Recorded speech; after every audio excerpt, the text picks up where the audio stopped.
Yay, we're back. Yay. What's up, everybody? We are back with episode number, check it out, 299. That would be right. And we have a special guest with us, as you can see up there in I guess that would be the left-hand corner. We have Charlie Bellmore, who you guys might know from, well, let's see. You were like everybody. we can let him playing tell. with Ripper, Jasta, Snider. Weren't you in? Let's see. We got Kingdom of Sorrow, Jasta, Toxic Holocaust. I was in the Ripper Owens band when we wrote the record together. I wrote the Corpse Grinder solo album with Jamie. Also Kings and Liars, and there you go. That was what I was trying to think of. Kings and Liars. D. Snider, and I was in Many Eyes for a minute after I wrote the record, and then and now Eastblood. Sweet. There you go. That's quite right a resume, dude. Yes, it is. So before we start getting deep into talking to Charlie again, actually, this is like we just were discussing this before we went on live, like his third or fourth time on the show. So yeah, he's just one of the guys now hanging out and talking metal with us. So anyhow, hey John, got anything you need to address? Or yes, I'd like to thank the Harrison brothers, Steve and Lance, and Mike. Also, he's in Harrison. They sent me a really cool Concho t-shirt. Sent me an orange copy of their record, picks and patches, a CD. It was very nice of them to do that, and it sounds great. The record sounds really good, and other than a minor thing, it's awesome. So, but as I discussed with Scott, there was a minor glitch in spelling, and then it seemed to continue its pattern today. So they misspelled my name on 2 other items today, and I was just like, yeah, whatever. It must be something in the water. But yep. But anyway, yeah, shout out to them. Appreciate them sending me stuff like that. And of course, I've got my Harrison banner back there, and evidently I'm popular in Japan now because of the legend of Concho. So right on. Go from there. How about you, Steve? Got anything? Nope, nothing. Let's get going. Oh, before we get into that, we got to get into that other thing that we do every week, and then we'll get into it. Ready? Here we go. Boy.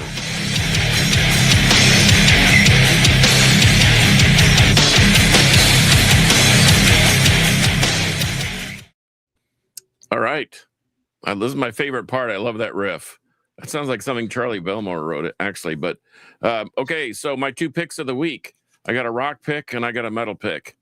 And honestly, these are kind of like, they kind of straddle the line. So here's my first one. Kings and Liars. I think every metalhead needs this in their collection. This is Transition Animals. And Charlie knows all about it. He can tell us a little bit about this. This is one of my favorite pieces of art that I've ever done. And it has a kind of a weird story behind it, but most of my stuff does. And for my metal pick, how about this? Leave a Scar, D. Snider. And yeah, there's a very familiar name on this one too. And so, and your brother played on both of them too, right? Nicky played on. Yes, yeah. He played okay. on both. And then Nick Petrino. Yeah, Nick Petrino, also in Eastblood, played on Leave a Scar as well. Okay. So there you go. Those are my 2 picks of the week. The rock pick, sort of rock, but more. It does have some metal riffing in it. Kings and Liars and D. Snider, Leave Scars.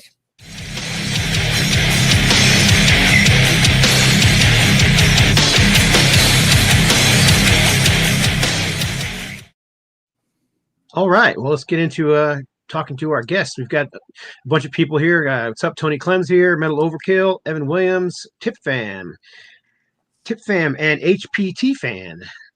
Fraser Dawson, who's I don't think ever missed a show. Nordic Fire's here. Evan Williams is here.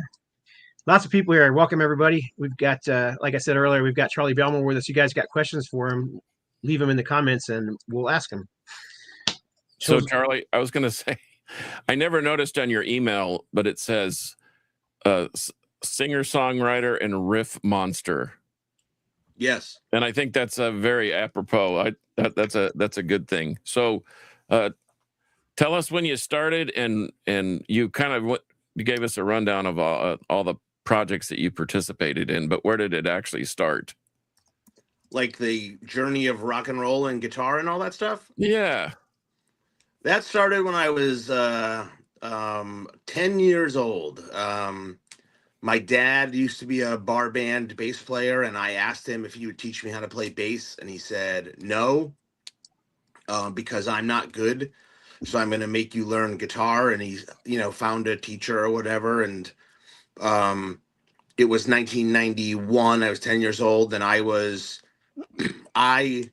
playing the guitar, and there was this band Nirvana had come out, and I'm like, I want to learn how to play these songs. Can you teach me how to play these songs, teacher? And he was like, nah, we should just work on green sleeves or whatever. And he wouldn't teach me anything. And I learned whichever song it was. I learned one of them by ear, and that was kind of like the first. That was the first thing where I realized, like, oh, this is like a ability I have, and it kind of took off after that. So do you actually read music, or do you just play by ear and that's it? No, I can read music too, or as my old music teacher used to say, I can spell music. I'm not the greatest reader, but I can spell. Well, that always helps, I guess. So, what was your first band? Oh God. My first band was like a hardcore band. I was like 1997, and it was a hardcore band with two of the members of the Connecticut hardcore band Death Threat were in it. Wes and Steve, the guitar player and bass player respectively, and and then it was me and my brother, and we were called Disowned. Because my dad said that's what you're going to be if you keep playing this crappy music. Sounds like my dad. And we were like, oh, we kind of like that as a name. And so we had that band for 4 or 5 years. That's how we met Jasta way back then, because he was, Hatebreed had just kind of blown up. And he was only 2 or 3 years older than we all were. And everybody else, like in that Connecticut scene at the time, were all like in their 30s.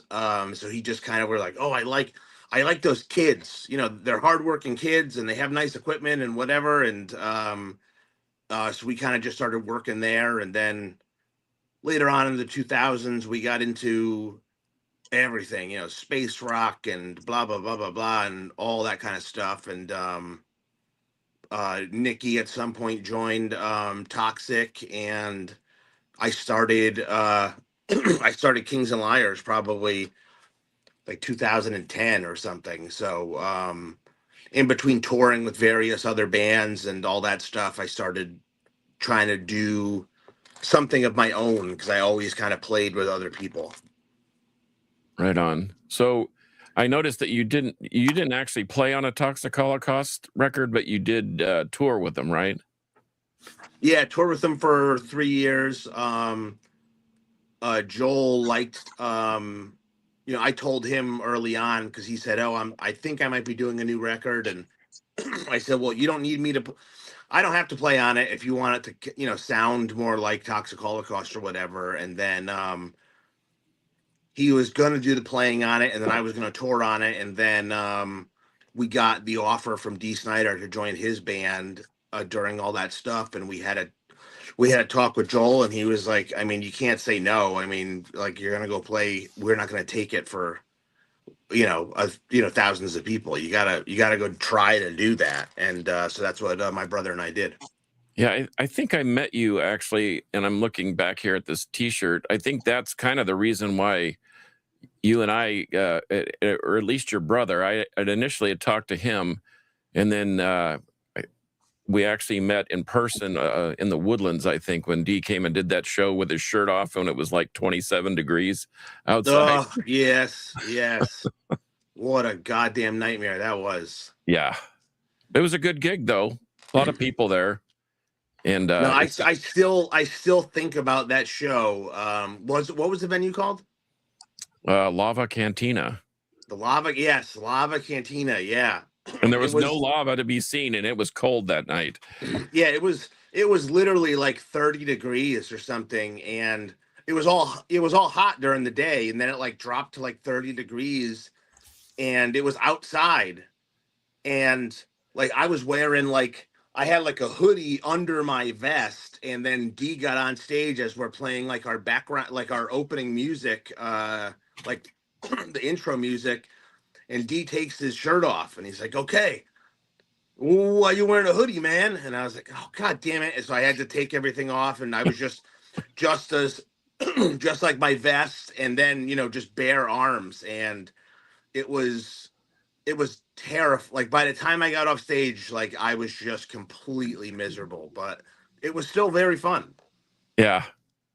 But so yeah, and I'm sure that you'll have, and Scott's going to probably ask you at the end of our hour what kind of Spinal Tap moments, but I can kind of remember that was one. That was one because I was suited up, and they had these little heaters everywhere. It's sort of an indoor-outdoor venue. There's the stage is covered, and part of the venue is covered, but it's a big open space, basically outside. Yep. And in fact, when I was on the Pentagram tour, we actually played there, and it was hotter than fire. I mean, it was just the complete polar opposite. So I'm like, every time I come here, the weather is an issue.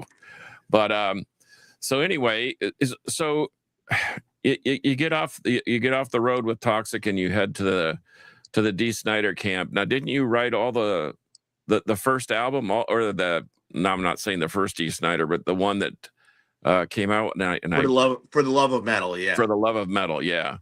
Yeah, Jamie Jasta and myself Jamie wrote all the lyrics, and then he and I wrote a lot of the music. Some of the songs like American Made and Tomorrow Is No Concern and stuff, like I wrote the bulk of, and then we brought in like Mark Morton from Lamb of God, and he wrote a song, and Joel Grind wrote the opening song, Lies Are a Business. So we had a bunch of writers on that record, and he when D came to the studio, he sang whatchamacallit, Tomorrow's No Concern and American Made, which are the first songs that we kind of put together, and those are both of the ones that like I wrote.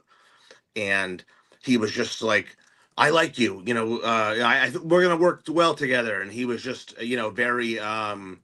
very complimentary. And then I just randomly got a phone call from an odd number, and he was just like, "I want you to go on tour with me and everything." So I had to be like, "Well, okay." And it was legit. Like, we did a Toxic Holocaust tour.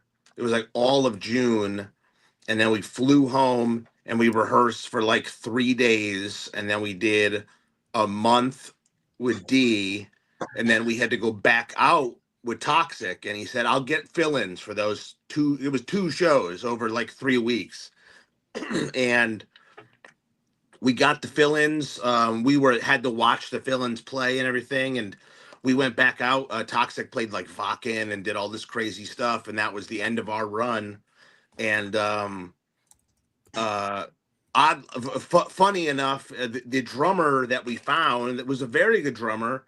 We had multiple rehearsals. D loved him and everything, and then we got a message from everybody on the tour, and they were like, "Oh my god, the show was so bad." And I was like, "What do you mean? Why did the show go bad?" And they go, "Both shows, the drummer messed up the intro to We're Not Gonna Take It and had to stop." And I was like, "What?" Like, out of all the songs you mess up, man, like That's not it's the kind one of to an mess important up. song. Wow. So we got there was a minute where it was like they were mad at us, D was mad at us, and then he was like, I just said he was great when we practiced with him, and he wrote back, "You know what? You're right. Never mind. We just got stage fright, and that's whatever it is." And then yeah, we were with D from all of 2008 or all of 2018 and all of 2019, and then we released a live record during COVID, and then we released Leave a Scar in 2021. Did a couple shows for that, and then we did our last show with D at the Arnold Schwarzenegger bodybuilding competition. Oh yeah, I Arnold, do remember that. Seeing pictures from that. yeah, for the first time ever, he was like, Arnold was like, I want a band to open like the heavyweight, posing, thing, like the Saturday night, Sure. big thing.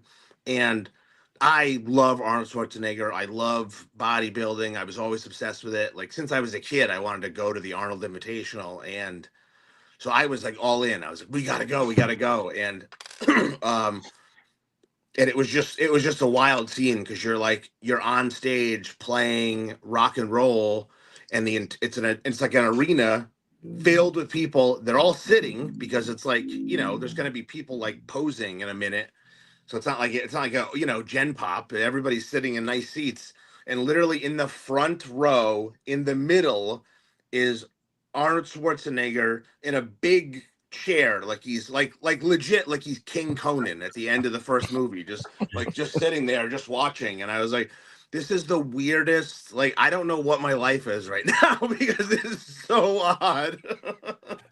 So speaking of big events, and that is probably the weirdest, biggest event. I saw you at Milwaukee Metal Fest last year, and so Yep. what were you doing there? And is that something you do on the regular? Because I saw Nick Petrino also, and Yeah, what I end up kind of running some like production stuff. We On Thursdays, the pre-party for Milwaukee Metal Fest, the Jasta band headlines that night, and we have like 3 or 4 guests come up, and they'll do covers with us. Like the first year, we got a Bo Staff and a demo there, and we did like Raining Blood and Disciple and all these Slayer songs, and it was very funny because it was before their band was announced. And they were so and they were very good actors because I wrote them after, just like, damn, you guys were like pretending like you pretending like you guys, hey, it's been a while, and they had been obviously been jamming for some time, but yeah, so we bring guests up, and then for like the rest of the weekend, if anybody can stay, he has us just kind of assist him with production. Like I was the production manager for the bar stage last year, and I'll probably be doing the same thing again this year. yeah, you were busy as a one-armed paper hanger back there. So, but it was good Yeah. to see you just briefly. But Hey, before we move on, John, we had a question from Helma Hades asked about the song "Mask" on the Love of Metal album. What is it? the song Mask off the Love of Metal album for the Love of Metal. Yes. What about it? He just said it was his favorite song, and anything about it. Let's see. That was originally going to be a Jasta song.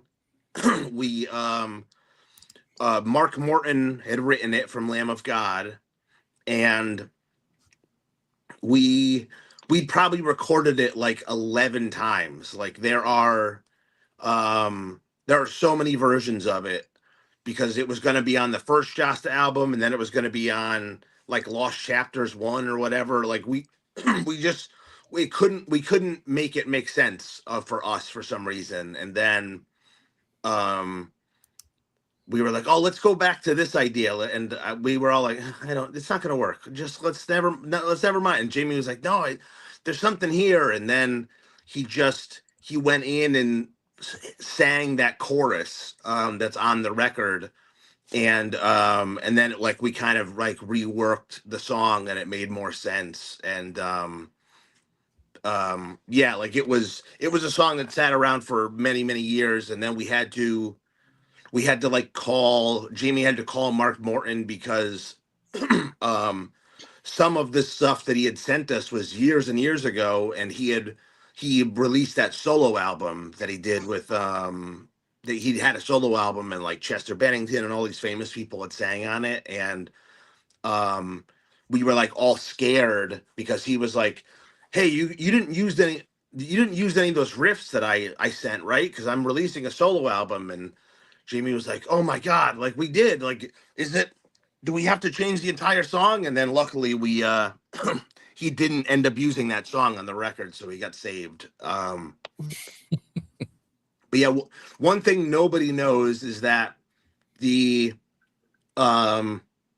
D record, the Ripper record, and the Corpse Grinder record, all three of them, there is like the ultimate Japanese import with all of the music done, but Jamie singing all the songs instead of the artist, Oh, that's cool. and named. And well, except for Leave a Scar, because Dee ended up writing the lyrics for Leave a Scar. But for the Love of Metal and the Ripper solo album, and then the Corpse Grinder record was like, I think 70 or 80% written by Jamie, for George. And so yeah, we have all those demos with him just singing all the songs, which is just so funny. That is kind of funny. So what you got cooking now? Because I mean, you tipped your hand. Gosh, how long ago did you send me? You sent me a request and you said, "Hey, what do you think about Eastblood? Can you do something with a logo like whatever?"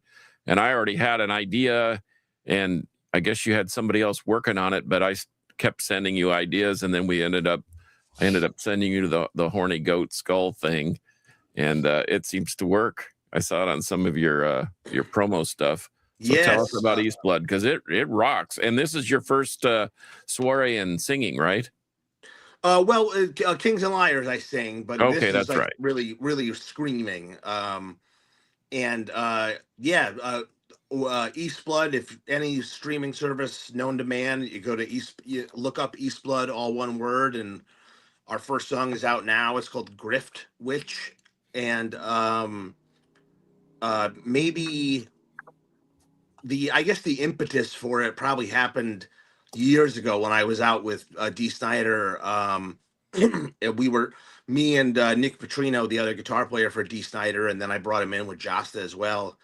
We were just walking around at all the Eurofest, just going, none of these young bands are doing like the dual soloing stuff that Judas Priest used to do, or Slayer does, or like Megadeth does, but nobody young is really doing it. And we tried to find examples, and there's one or two, but it was like we were like, oh, I really want to do that. We should do that sometime. And we just ended up once COVID hit, I was like, okay, let's do this band right now. And I had a demo or two that were like, one of them will actually be on the Eastblood record, but I just had a demo or two, and I was like, would this work? I don't know. And we all got busy. He went on tour with his his death metal band, My Missing Half, and I was out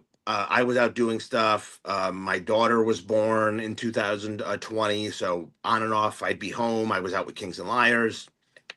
And then we did I did the Many Eyes record with my brother and the singer Keith Buckley. And so we were just busy. And then I at some point I wasn't busy anymore, and I just said, okay, it's time. And it was probably the end of 2024. I just started writing lyrics to all the demos I had, and all of 25 we just spent fine tuning it and writing it. And I slowly put a band together, and here we finally are. So is this going to be more hardcore? Is it going to be metal? It is the basis of it is thrash metal, and then it's like thrash metal with some hardcore melodic choruses. The majority of the songs are like super fast thrash, and the majority of the songs have dueling solos all over it. I mean, the song that we just released, Grift Witch, I think there's nine solos in the song. Or I guess you would say lead breaks. But yeah, there's my other guitar player, Petrino, is just ripping all over the place, and then I go back and forth, and he's like this very articulated, awesome player like like Randy Rhoads or something, and then I kind of sound like Slash with CTE, just like trying to get by.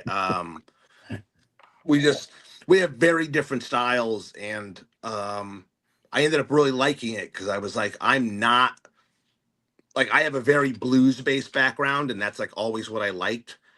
Like I liked Slash, and I liked how Vernon Reid always sounded like he was like falling down a flight of stairs while he's playing guitar. Like he's so good, but then he's doing a guitar solo, and you're like, I think you're trying to like emulate like when a saxophone does the jazz solos. It's like all that crazy stuff, and I'm like, I always liked all that kind of stuff. So yeah, it's like that weird dichotomy on, and Griftwich was just the perfect example. So we decided to put that one out first.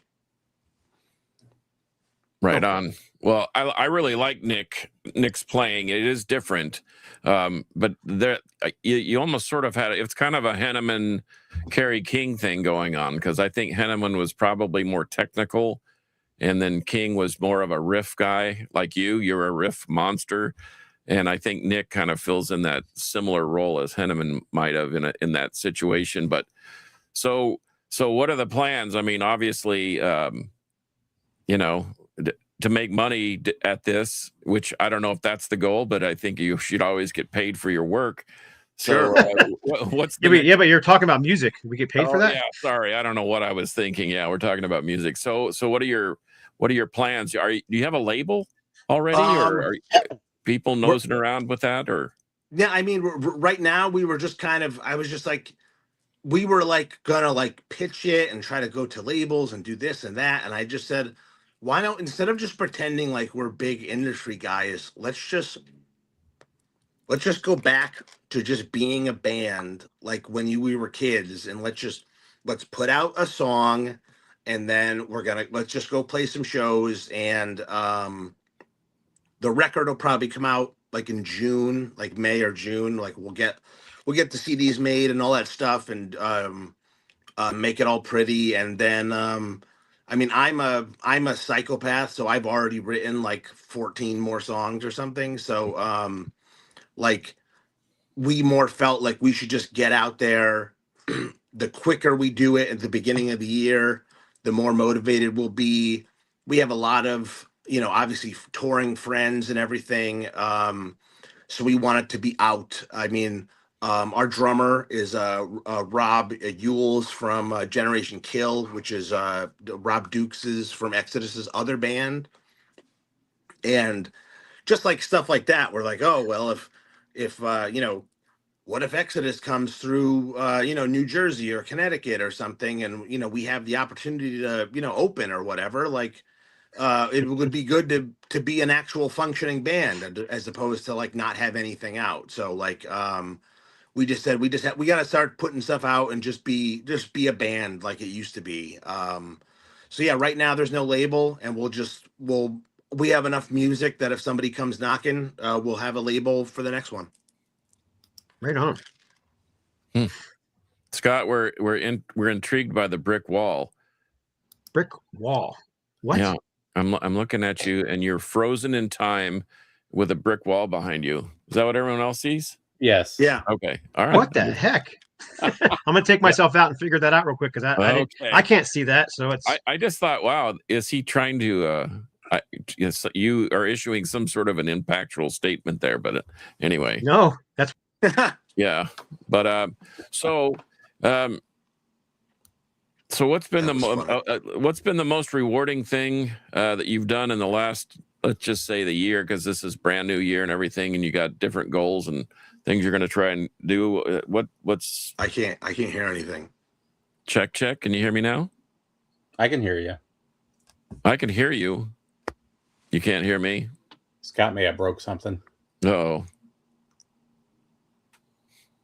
Hello? Check. I don't know what to do with the back. Okay, Here I now am. we are. Scott, you're the same. You're still the frozen brick wall. I don't know what's going on with that. That's something with. Can anybody hear me? Yeah, we can hear you. Yeah, we can hear you fine. Oh, okay, good. Yeah, we could hear you the whole time. I'm not sure what happened there.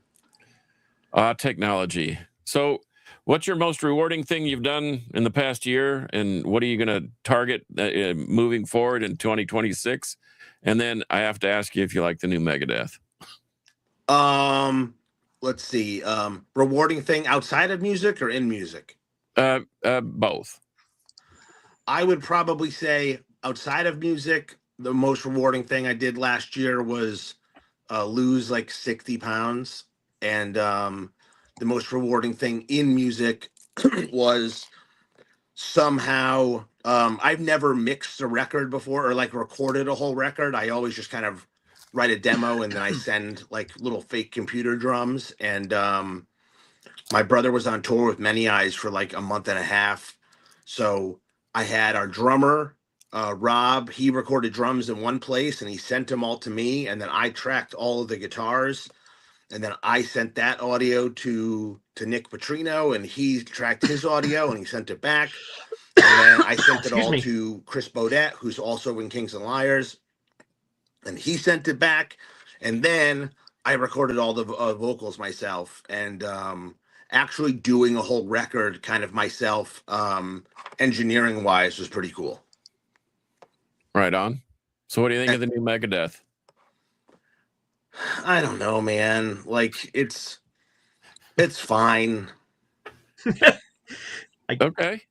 That's it. I don't know. Like I don't think it's earth shattering or groundbreaking or either, but I mean, I like it. Well, I mean, will it be my go-to? Well, no, probably not. But what about Mega Dave doing Ride the Lightning?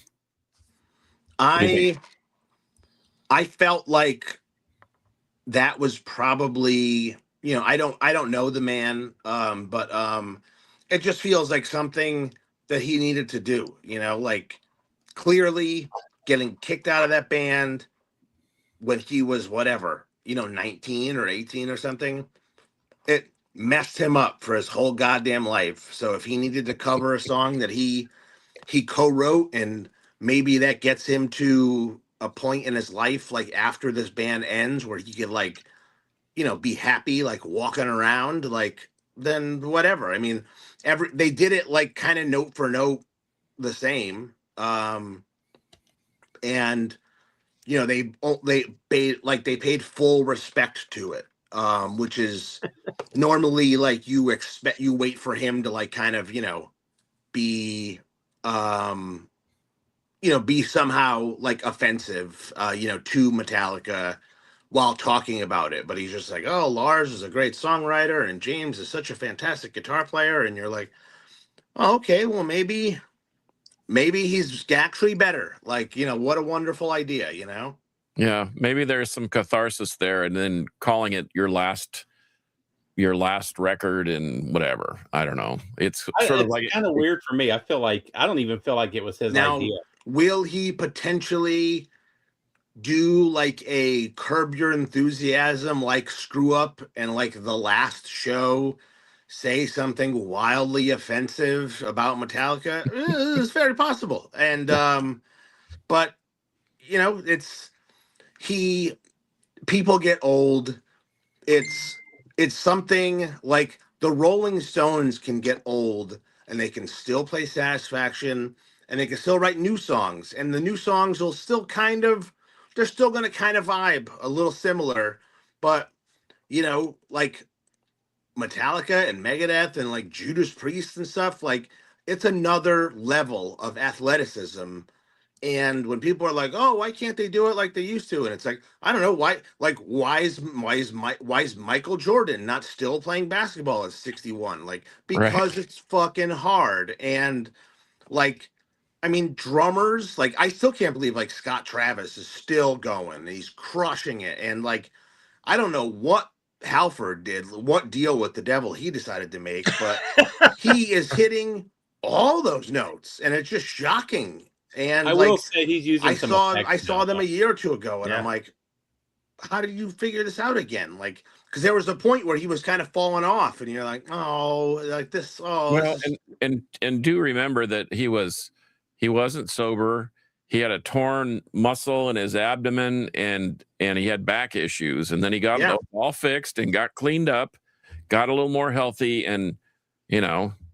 But then I hearken back to Dio, and I don't know what kind of lifestyle he lived, but he was dying of cancer and still hitting the high notes. So I think some of it is just pure will, but Yeah. to your point, Well, even Dave, though, I don't know. I mean, his voice is starting to go now. It's way harder to continue in that metal world. And like, I guess Dave Mustaine never, it doesn't, I want to say I read something like he like didn't want to do like the vocal exercises or the warm-ups or whatever. And so you do what you can. And he has still kind of been doing it forever. I mean, if I was him and if I was Metallica, I'd be like, I'd be like, hey guys, let's just write a Countdown to Extinction like record. Because that's probably easier than trying to do Rust in Peace, 2, and and if I was Metallica, I'd be like, let's just write another Black Album because it's got to be way easier on my goddamn joints, than like trying to do all the fast stuff, Well, yeah, they did. They've been writing the Black Album for the last 3 or 4 records.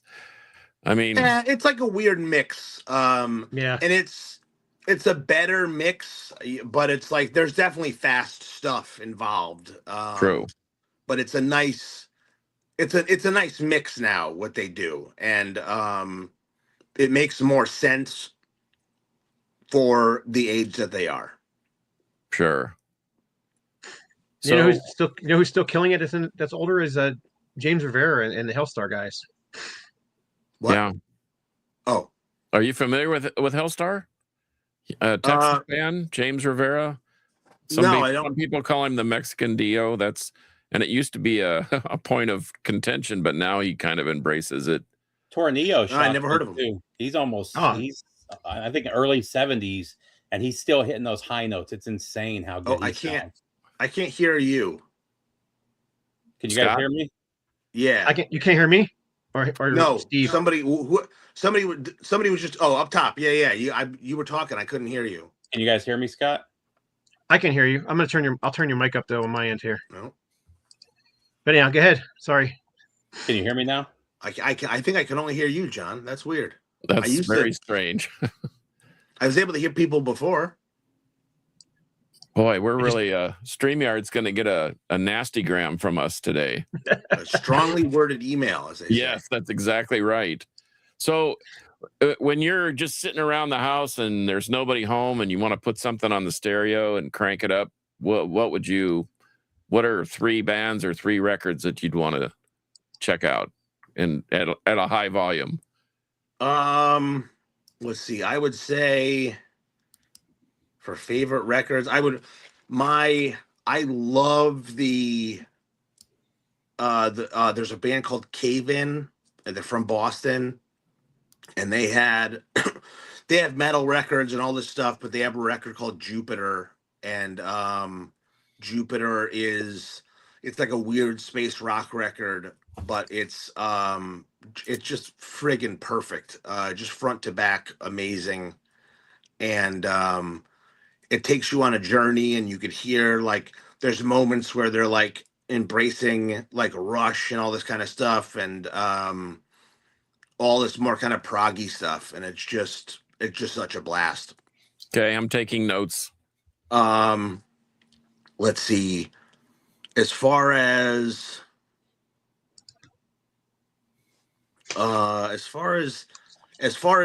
like really like heavy stuff, I would probably say I can still listen to the first Hatebreed record, Satisfaction Is That's a Desire. It's like hardcore's Rain and Blood. Like, it's just perfect. It's so fast. It's like done in 29 minutes or something, and there's like 14 songs, and like there have been times before where I've turned that on and I'm just like, I'll just be listening and I'm like, this is so funny that I know the person playing this fucking music. Yeah, I could listen to that. And then for a way more out there thing is a Canadian rock band called Big Wreck.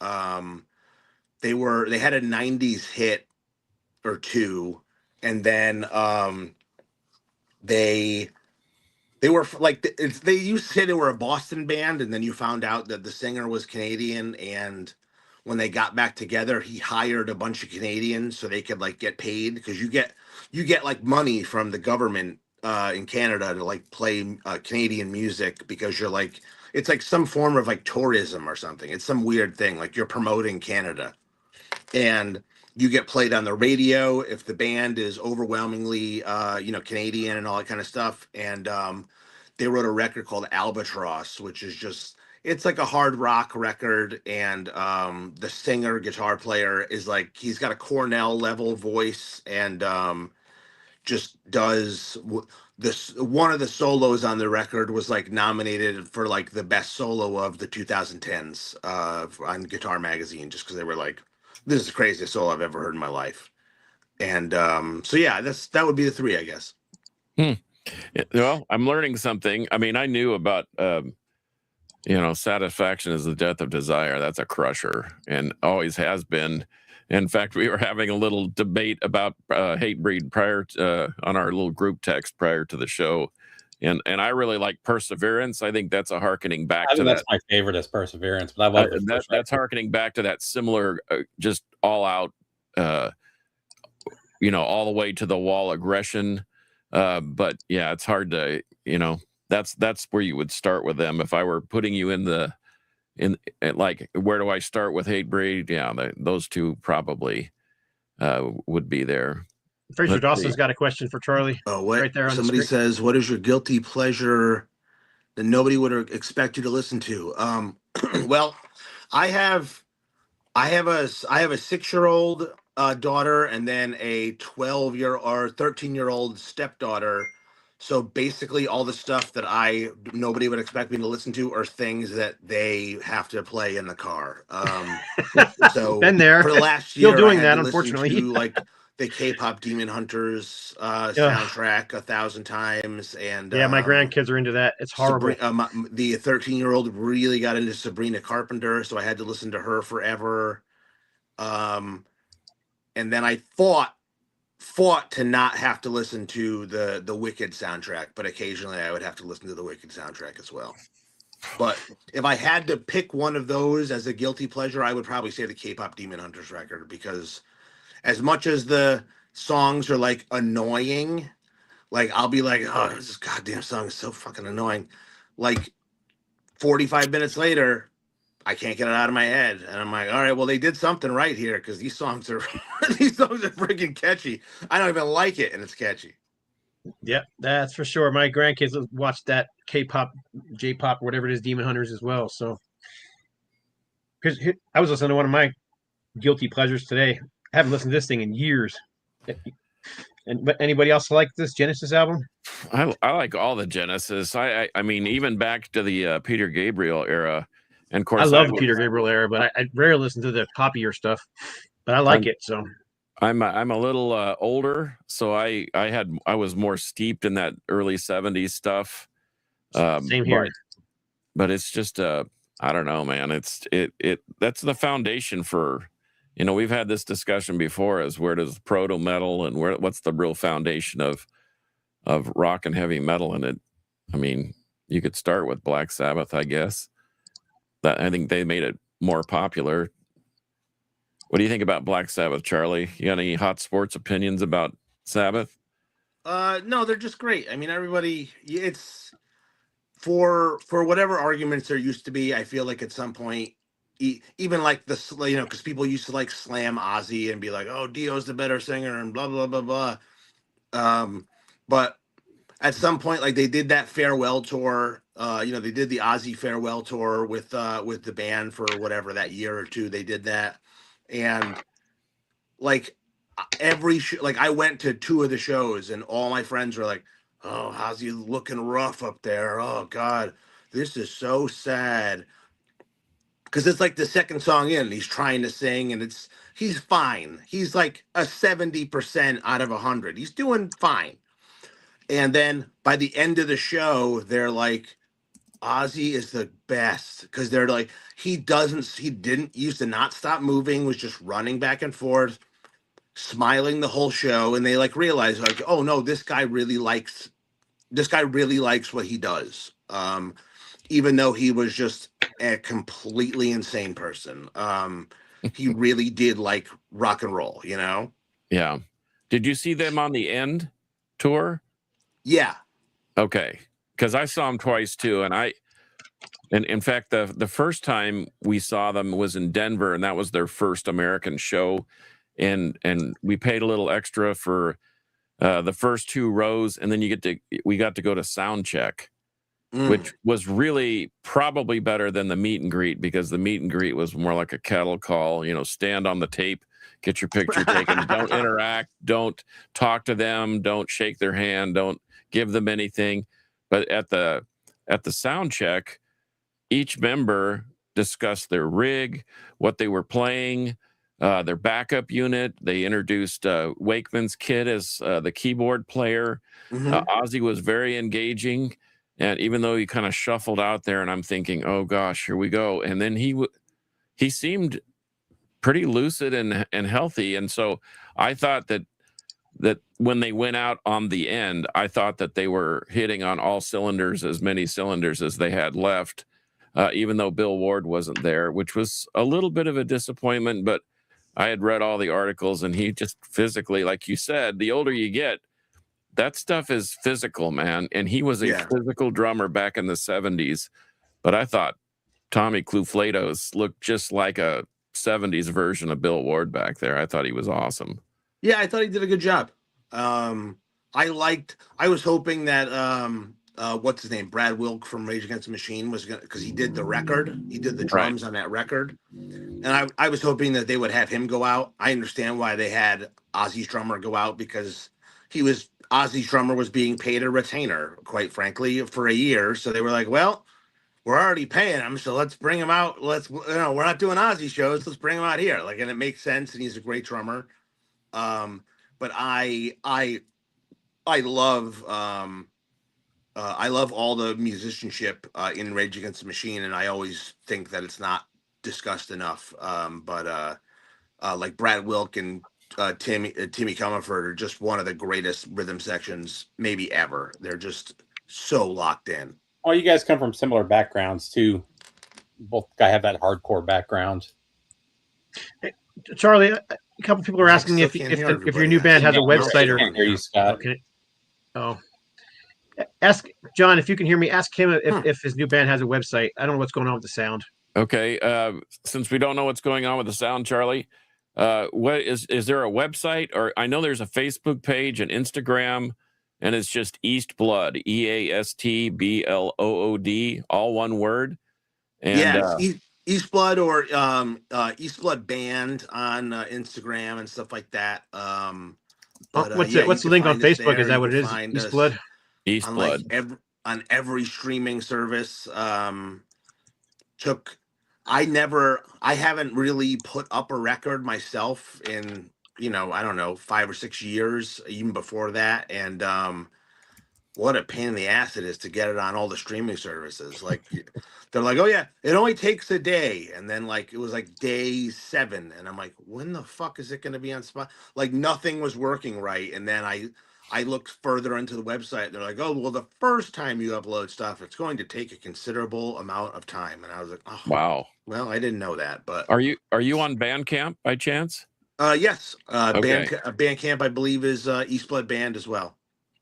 Okay. There's some people. I don't know. He can't hear me, but some people were asking. So I just put the link up to the Facebook page. Okay, we got your link up to the Facebook page, is what Scott's saying. If you can't still hear him. Yeah, unfortunately, I can't. I don't know what happened. When he came back, all of a sudden, I couldn't hear him. Strange. But well, we'll play tag team here, and I just put a question in the comments. Okay. Oh. You see that? What is it like working with Kirk and Jamie of the Kingdom of Sorrow? Any stories? Yeah, I'll give you a story, and I've gotten approval from Kirk that I'm allowed to tell the story. But we we got asked. Kingdom of Sorrow got asked to play in Australia with Metallica. It was like the Soundwave Festival, and Metallica was headlining it. So they were like, we want to pick the lineup for the festival, and it was like, you know, it was Slayer and Anthrax and like Fozzy and Unearth, and I think it was like 60 bands or something. It was crazy. Linkin Park was one of the other headliners, and Perfect Circle, and any band you could possibly imagine was playing it because it's Australia, so it takes forever. What is that other Corey Taylor band? Oh, Stone Sour. Duff McKagan's Loaded was playing. Like, it was just constant bands, and but Metallica picked each one, and so they picked us. We flew down there. Kirk did not have a good flight. He just was awake the whole time. He couldn't go to sleep. He was just exhausted, and then he gets there, and he was just messed up. Like, he could not catch up with sleep. So like, we played a sideshow with we were opening, it was just a Slayer show, and it was just Slayer, Anthrax, and Kingdom of Sorrow. And like, so he just like slept all day, and then just like jumped on stage, played the show, and then like went back to bed because he was just jet lagged. He couldn't kick it. And a day or two later, we were playing this little club. It was Kingdom of Sorrow and the Cancer Bats, and they were headlining it. And this is my worst show ever, because Kirk was exhausted. He had not slept really at all. He was like, I can't sleep, like just freaking out. And so he drinks, I don't know, probably 4 or 5 Red Bulls in the period of like 15 minutes or something. And we're at the show. He has a beer or two. He's drinking the Red Bulls, and we're like, hey man, cool it. You're gonna get all hopped up, and and he, no, don't worry about it. Don't worry about it. And then it's like time to play, and he's going like this. He's like, guys, look, I'm shaking. Because he had so much caffeine in him. He was like, I can't be calm. And we were about to play, and he's like, I'm just gonna take some, and it was Ativan. It was some shit like that, like one of those medicines that just calm you the fuck down. Like, I think it was an Ativan or some shit like that.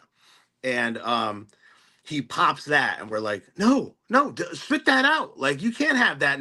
No. It'll be fine.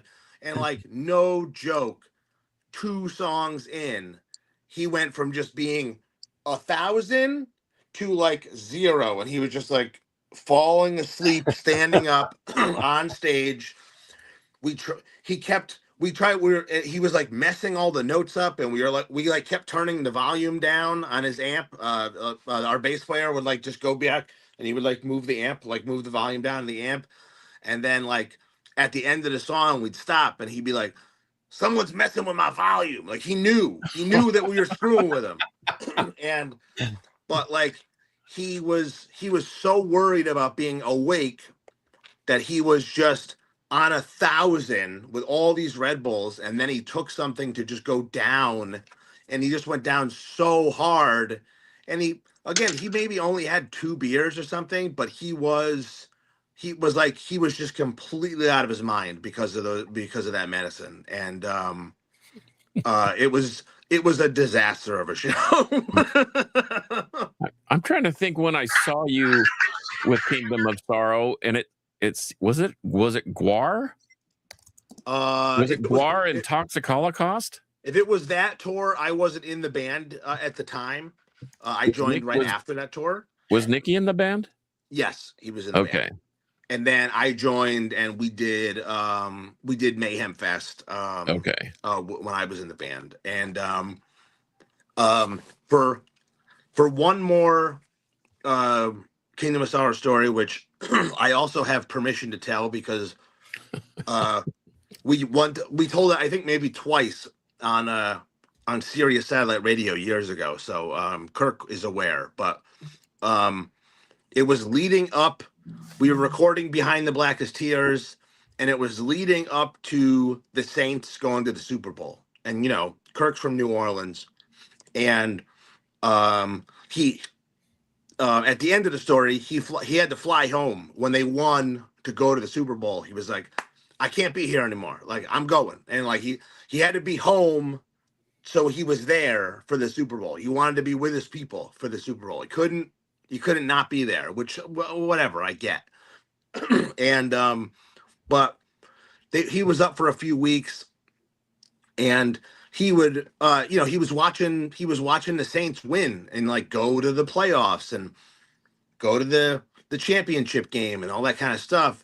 And I was still working at the time, and then I would show up at 2:00 or something, and I would hear what they did during the day, and then I would add stuff, or we would rewrite stuff or whatever. And I get a text message from Jamie Jasta on Monday morning, and he says he's hammered, and I write back, it's 8:45 in the morning, and he said, I know, but the Saints won last week, and now they're going to the NFC Championship game, and like he just drank all night because he's partying because he's so excited about the Saints.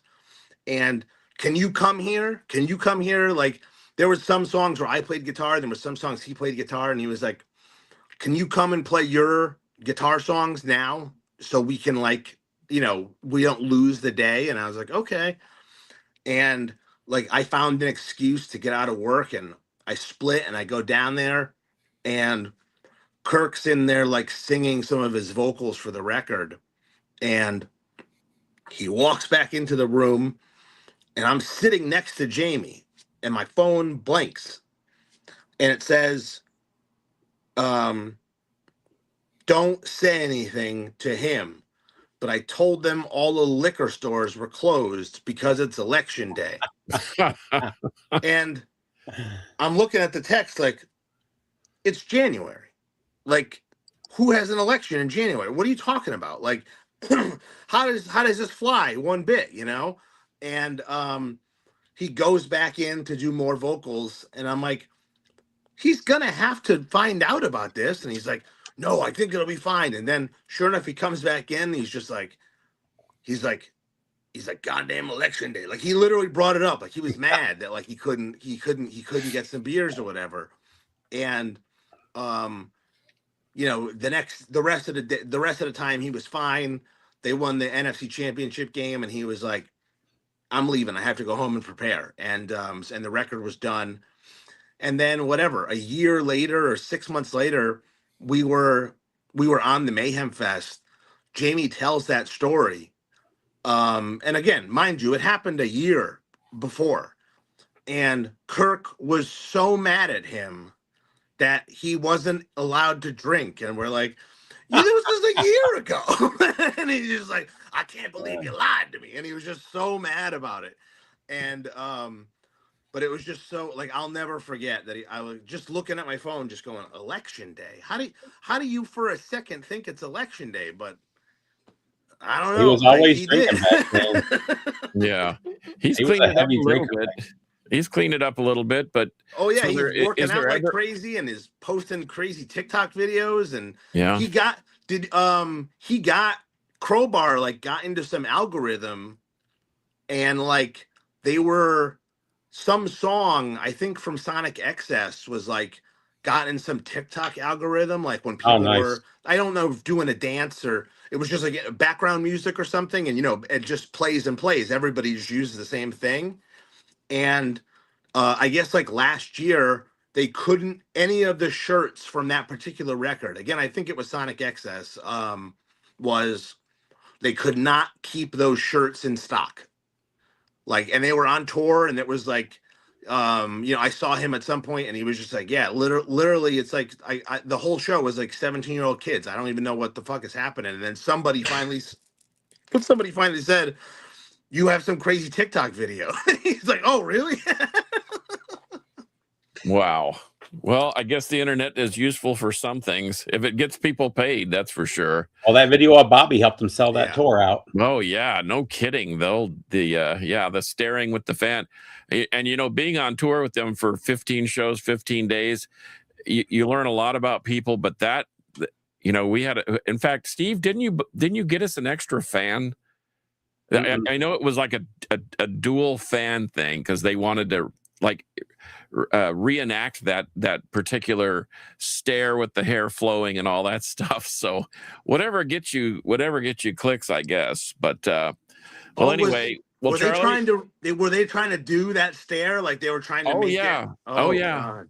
Yeah, Well, he's always done it on stage. I saw him like 10 years ago, and he did that. It just somebody took a picture of it, and it just went insane, and that's basically what repurposed him and put him back on the map. And once again, I know all the guys in the current band, and he's, you know, gone through a revolving door there. But that being said, you know, if it puts him back out on the road, they got new music already written, so we're looking forward to that. But the world is so crazy, and the internet does not help that craziness. But so, Hey, John.